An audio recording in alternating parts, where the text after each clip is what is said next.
What's good, y'all? It's your boy Markel, and this is episode 2 of The Edge. And we're here with my boy Melvin, who played in the indoor football league for a little bit, and he's doing his own thing, living life. And we're going to interview him and his journey through the college experience to help you guys maximize your opportunities and make sure you have a successful journey. So, other than that, let's get straight into it. So, Melvin, man, it's good to have you on the show, man. I'm looking forward to hearing your story and how it came apart. But like I said, the main reason of this is just so people can see how your journey was and what your experience was like and the things that so you can help them make informed decisions and kind of get an idea of what it'll be like. You know what I'm saying? But before we get into that, I'm going to start off with question 1. Tell everyone what you're doing today and what you've been up to and whatnot. You know what I mean? All right. So nowadays, I'm just working here in town in Bismarck. Cool little job I found out about, just doing roofing and windows, basically home improvement type of stuff. Been doing that for about 3 to 4 months after I got out of indoor ball, so that's what I'm doing now. Sure, for sure. But now, gave us a little bit of insight of what you got going on now, but let's take it back a bit, Tell us, take us back to the beginning. What did your athletic journey, look like from youth sports to college? From what? From youth sports to college. I would say it was pretty much consistent. I always played football. The only other sport I ever tried was basketball, and I remember it was our first day of practice, I guess. I went down and scored on the other team's hoop, and after that I just quit basketball and just stuck to football. Yeah. But youth ball was pretty good. My youth ball team we were always solid, going to the championship and stuff like that. And then middle school, it's kind of rough. I remember I took a year off. I think that was 8th grade. That was the only year I didn't play. Took 8th grade off, came back freshman year of high school. And then at my school, that was District 4, Locust Grove High School. We were pretty good, but to be honest, I didn't end up being a full-time starter in high school until my senior year. So, I mean, I tell people all the time, you gotta keep your head down, and when your opportunity comes, you gotta make the most of it. Don't make your reps count, and that's what I did. I had a decent senior year, I would say, but I picked up about 4 to 5 offers. I didn't have a lot, but UMary was the best one, and they were actually the first school to give me any kind of attention at that. So I remember I committed to Coach Bagnell and who else? Coach Splon. You remember Coach Splon? Coach Splon, yeah. I remember I texted Coach Splon and texted him in the middle of Spanish class. I was like, yeah, I think I'm gonna commit. And he was like, all right, let's do it. Remember Drake Lawson was the first commit in my class, and then I was the second. That was middle of December. So yeah. Okay. Went through that, finished out my senior year, was really training that whole off season going into freshman year of college, and then got up here in August 2019. Was getting right. Yeah. There you go. Getting in that process in before you got here, trying to get ready. That's what most people don't do. A lot of people just, take it and just roll with it. Yeah. And find out when they get there type of Remember them, you had to do that running test? I remember, I will say, you could do all the training in the world, but nothing is going to prepare you for college conditioning. Right. You could do, especially if you're training with someone that's hasn't played college sports, I would say they don't really necessarily know what's going to happen at those conditioning tests and stuff. So, I mean, at the time, I thought I was doing everything I could. I was like, yeah, I'm ready. I'm about to go in here. I'm going to kill it. No, Coach Sylvie, I remember it was towards the last week of fall camp or whatever it was. I know we had that conditioning test, and I thought I died. So, yeah, it humbled me. Okay, for sure. So my next question now is, when did you realize football can take you beyond high school? That's a good question. I would say, you said, but beyond high school? Yeah, I would say probably 10th grade. Even, like I said, I wasn't starting or really getting that much playing time, but I feel like I just made the decision, this is what I want to do. I want to play beyond high school, play college, and for me and my best friend, Christian, we just stuck together really through the whole high school thing and trained every weekend after games. We would watch film and stuff like that. So I would say, sophomore year of high school, I was like, okay, I think I can do this, so I'm going to try my best to get there. So, there you go. That was the moment for you. All right. And then, looking back at it, what are some of the biggest moments that you would say that shaped your journey? I'll say, because little story time, I guess. My cousin, Phoenix, he played at North Dakota State, and I was trying to get into there. So I remember I was hitting up their coaches like a lot. I mean, they were responding back a little bit, but they weren't really pulling the trigger on in terms of an offer or anything. But I was talking to one of the coaches there for like 2, 3 months at this point, and I was like, okay, at any moment I should get an offer because I remember I did their football camp. I think I did pretty good there, and so I was just basically waiting. But I remember like on the ride back from that camp, like I was like, so like where am I at in the process? And I remember he just told me like, yeah, well, I don't think we're gonna go with you. And that, I mean, in the moment I wasn't making me like feel any type of way, but it made me really work harder. I remember I just like I'm never gonna let that happen again. Like somebody just entertain me for that long and then just say no. So I feel like that was a really big turning point leading into my senior year of high school. Just having that chip on my shoulder. But got something to prove. Yeah.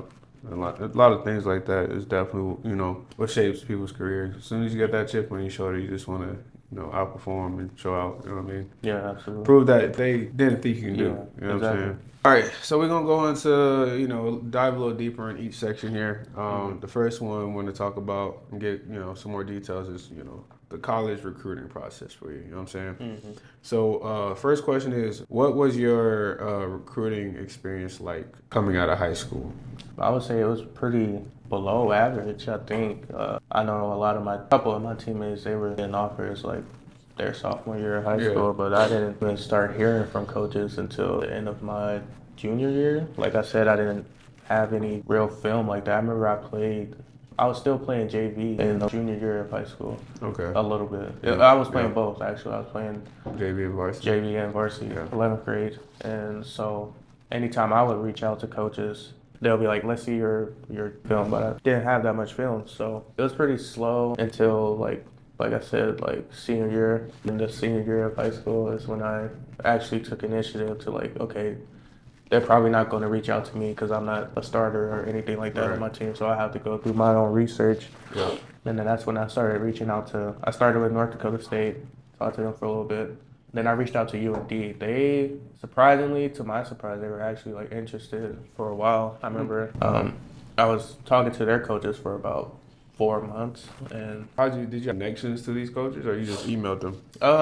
DM'd them on Twitter, I'm pretty sure. Oh, on Twitter? Okay. And then just told them my connections of, hey, you guys know my cousin, you guys play against him, his name's Phoenix on North Dakota State. And they were like, okay. So I remember I was just going back and forth with them for a while. They were supposed to fly out to my spring game down in Georgia. In high school, we have spring football as well. So I don't know if other states do that, but they were supposed to come down there. Something happened, they did it. But I remember I went up to their camp, did very well.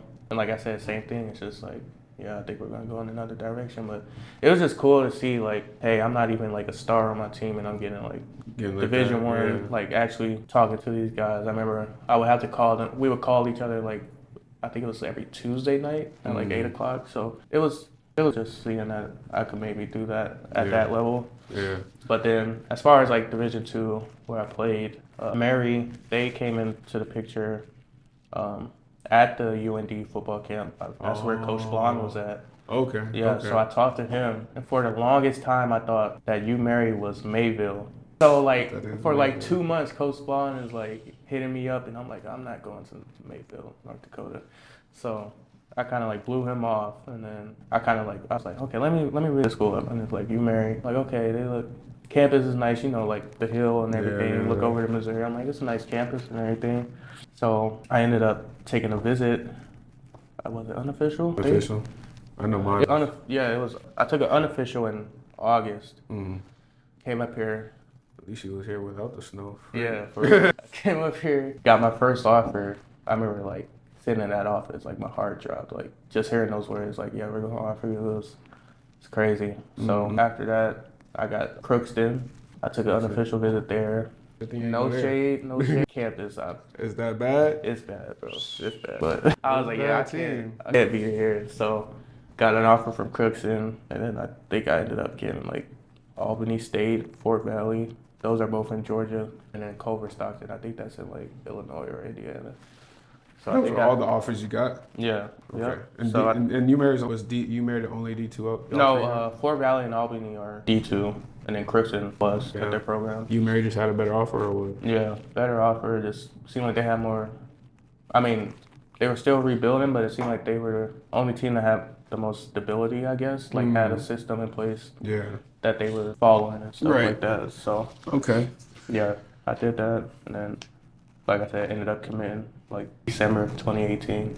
Okay. Yeah, that's what's up. I never knew that people use Twitter. So that's new. That's new for sure. Yeah. So I'm gonna just do two more out of this section. So next one is, what was the biggest adjustment you would say coming from high school athletics to college athletics? That's a great question.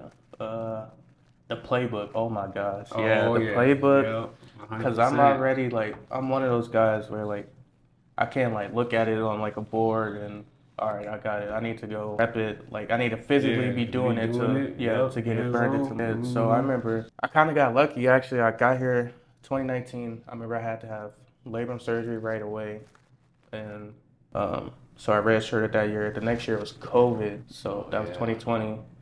So I had like a whole like year and a half to like get immersed in the playbook and learn the system. Yeah. And I ended up starting like that 2021 season, but even then, still didn't know the ins and outs of like the playbook. Like Coach Bagnell, we had the #1 offense in Division II, so that was a complex, like very complex playbook. Oh, and it took me a while. Like it took my second season actually playing to like know the ins and outs, what's going on. And didn't Coach have you in multiple positions too? So it was just those packages like.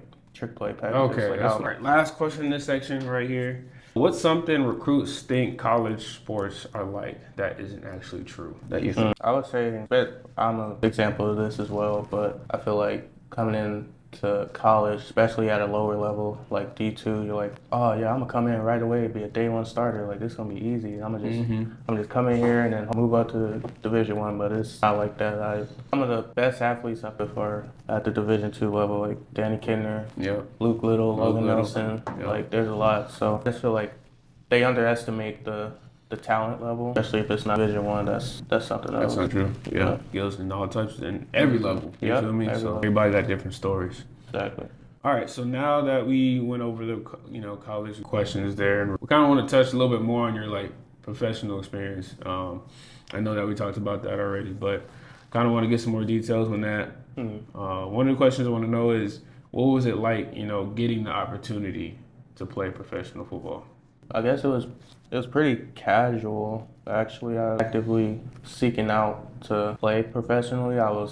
This time last year, I thought I was like done with football. But I remember I actually came out, I was interviewing for a job, and like 10 minutes later, I get a text from like the coach from Green Bay Blizzard, like, hey, do you want to maybe come and play? And I was like, I told my mom, I was like, yeah, this is a sign. Like right out of the interview, like I get that text. So I'm like, I thought about it, but I was like, yeah, like I'll do it. So it was, like I said, it wasn't really me seeking it out. It was just, it was there, and I just took it. And then, that was like mid-July last year, and then I remember, I think I signed the contract like early August with them. So and that message came from things you Yeah, because I had a buddy at Minot. He was an offensive lineman there, and then he played a little bit professionally in the CFL, I think. And so after that he just got into coaching, and I guess like his ties with coaches and everything. So, but like that coach that hit from Green Bay, he was Winona State's offensive line coach. Oh, so he was telling me like, yeah, I remember you playing.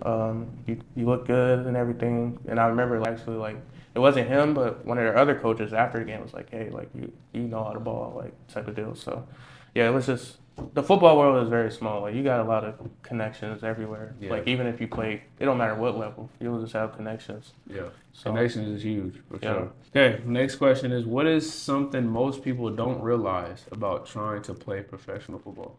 I would say that it's really, I mean, yes, you have to put in the work and everything like that, but it's really not that hard. Not that it's not hard, but football is the end of the day, is what I'm trying to say. I know some people might be like, oh, like, it's professional ball, it must be like very, very hard. Like, no, it's kind of just really, after college especially, like, ball is ball, no matter where, no matter what level. That's what me and Dan were talking about. It's like, he said that how, college kind of just prepares you for it. Yeah, exactly. So it's like not that big of a difference. Yeah, It's just part of your life without school now. Yep, it's just college just beds that lifestyle into you kind of, and then after that it's just okay. Like I'm just at a different level with it now, without classes or anything like that. Yeah. So yeah, that's what I would say. Okay. And then just to end this section off, last question: when you had that opportunity, what did it mean to you personally? I mean, it meant the world really, because I remember vividly, like in ninth grade, my teammates actually, like, I think, one of those letters that colleges send out to like basically the whole team. If you're on the team. I remember I got one, and I'm like a freshman, so I didn't know. I was like, oh, like these coaches looking at me. I remember one of the seniors was like, it's like, yeah, if you got a letter, then I'm already there. Like basically saying like you're nothing, basically. So I remember just looking back on that moment, just like I made it, kind of. Just like all the things I went through, like not playing, sitting riding the bench basically all of high school, and then getting to college, balling out. I think I was a day one starter from like the time I was healthy till the time I graduated. So it's just like I came a long way type of being. I was grateful for it. 100%. Yeah, it was just meant the world. So feel that. All right, yeah, that's 100%, bro. I can relate to that for sure. So this next section is just the real things. You know what I'm saying? So my first question here would say, athletes are often told, to chase their dreams, right? But not enough people talk about the challenges. What are some of the toughest parts of your journey? I would say surgeries. I had 2 surgeries on both of my shoulders, both labrum tears. Just rehabbing back from that can take a toll on you physically and mentally, because especially the first one I had, that was coming into my freshman year, but you're seeing like all your friends and everything play, and it kind of if you don't stay positive, it'll drag you down. Right. So it's that. What was the question? My bad. No, often athletes are chase their dreams, but not enough people talk about the challenges that it comes with. Yeah. What are some of the toughest part of your journey? Yeah, like I said, this surgeries, learning the book. Also, like, I remember it was like the end of my second year, just reflecting kind of like, because I accomplished everything that I wanted to accomplish at Mary at that point. I started every single game that I played in, and I was like, okay, is it the time to like maybe hit the portal? Probably. I remember I wanted to go to Montana, play for the Grizz, but at the same time, I'm like, I just really believe in the portal, really. I mean, it has its place. I didn't quite understand it. You know what I'm saying? I feel like it has its place for certain people, but I'm just one of those guys, like, okay, Mary, they've been with me from the start. Like, they're my first offer, so I'm going to stick it out type of deal. So, yeah, that's another challenge, just seeing if you really belong there, like if you should still stay there as well. So that's one of the things I was like on and was debating on, like hitting the transfer portal too for the longest time. So, I feel like if I had that comfortability with it, I probably would have made that decision. But mine was like, the thing that was holding me back was more of like, oh man, I don't, I got a full ride pretty much. I don't want to walk on somewhere and be having student debt, you know what I'm saying? Yeah. So that was probably the biggest things. Or just, being in the portal and no one looking at you. Like, I was just worried about that stuff. I didn't have the confidence in myself and just not understanding it, so. Yeah, the portal is crazy. A lot of people, I don't know what the exact statistic is, but I think it's like 62%. What lessons did football teach you that still help you today, even outside the game? I would say just keeping that next play mentality, really. It really in everyday life, like say you have a bad day or you're just down all day, but gotta move on from it, have a better day tomorrow, see what you can improve to stack good days on good days. Huge lesson that will stay with me for the rest of my life. So. There you go. Being consistent and I feel that. Okay, now we're gonna go into a little bit of questions, for advice that you'll give to the people. So what's one mistake you see young athletes making today, you'll say? I say athletes, and it bugs me a lot, but athletes that are being very unrealistic of their abilities, I guess. Because at the end of the day, like, some kids shoot to go like D1, I get it. Like, that's the highest level. You want to be at the highest level, but some kids shoot for that and like neglect every other level. And then when they're not picked up by D1 school, then they're disappointed. But you have to, before you even get into the recruiting process, you need to evaluate yourself, evaluate your skills, and compare. Like, hey, can I go to this school? Okay, you go to that school, but are you going to play at that school? You don't want to just go there. Oh yeah, I was at Michigan. But What you Michigan? Nothing. Sat the bench.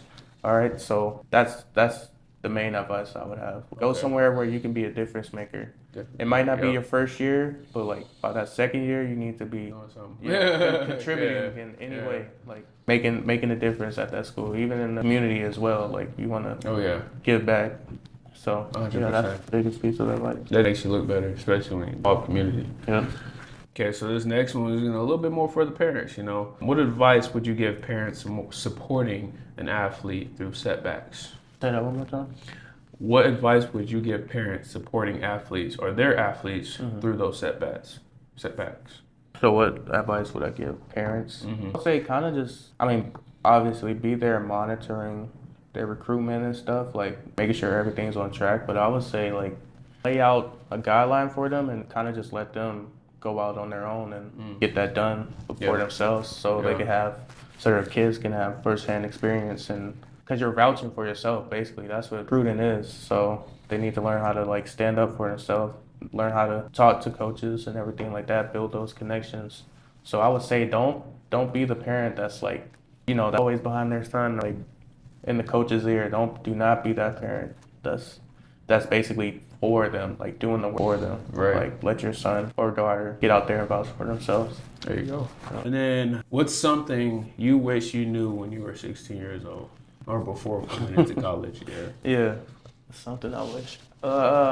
This is a good question. I wish I would have known how much you have to take care of your body in college.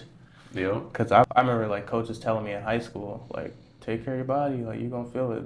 And now I see what they're talking about. Like, like my body is tore up. I wish I took that to heart and like actually, because I remember in college, like I was not rehabbing. I didn't even rehab my last shoulder from surgery. Like I halfway did it basically, but so now like I got arthritis in this shoulder. I can't even like throw a football correctly. So yeah, I wish I would have seen that. Which is crazy though, because like the whole rules and whatnot, because now they're reducing it to where now you only get 4 years. 3 year or a redshirt, like 4. That's it. That's crazy to me. That's freaking crazy. I think it's because of money and everything. That's probably what it is. People trying to stay long. So that's just trying to stay in college as long as exactly. All right. So one more advice I want you to give out. What is some advice you would give athletes' careers don't go exactly how they planned?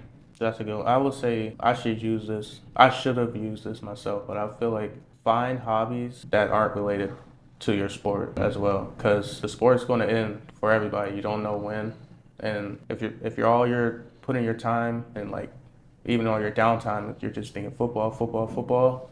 When that comes to an end, you feel lost, like I did. I didn't, like that first year that I was out of the game, like I didn't even know who I was. Like I was just taking walks, like long walks every day, like just thinking like what is there to life now? So yeah, it was hard. I remember like that meeting after the season, like after the last game, and coach like dismissed us for the last time, and I remember sitting in there as a freshman, coach saying that to the seniors, and I'm like, oh, I got plenty of time. Like that'll never be. Right. But once it actually happened to me, I was like, dang. I got out of there, called my mom, crying, like actually crying. I'm like, I literally did not know what to do.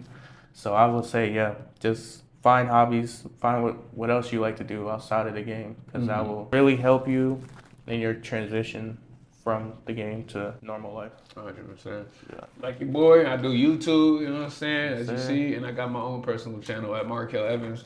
Go subscribe. Yep. So I had to let y'all know that.